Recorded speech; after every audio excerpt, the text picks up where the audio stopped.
বিসমিল্লাহির রহমানির রহিম। জাতীয়তাবাদী কৃষক দল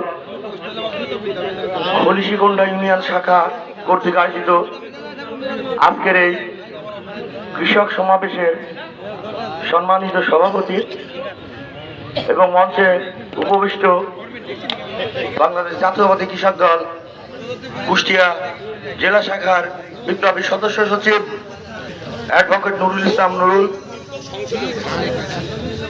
এবং আমার সাথে আগত কুষ্টিয়া সদর থানা কৃষক দলের বিপ্লবী আহ্বায়ক খন্দকার মোমিনুল ইসলাম কাজিম এবং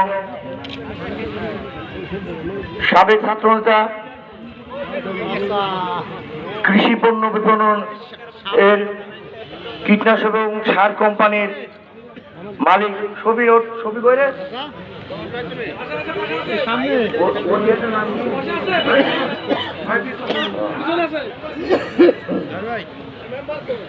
এই যে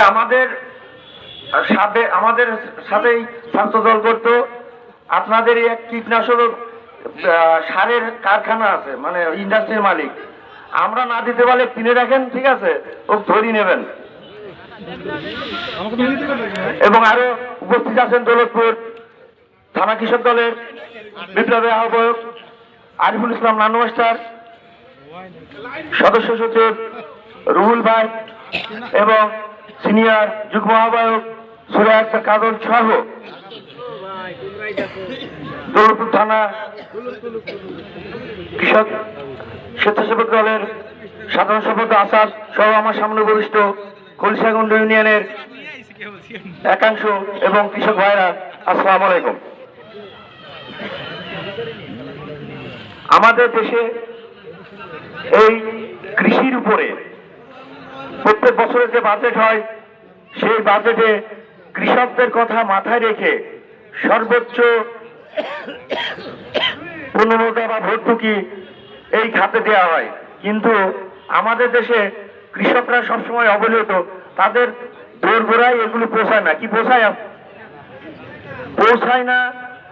যেমন আমাদের দেশে অসৎ উপায় কিছু কর্মকর্তা এবং কিছু খারাপ নেতৃত্বের কারণে, এবং আপনারা যারা কৃষক আছেন তাদেরও কিন্তু একটু দোষ আছে।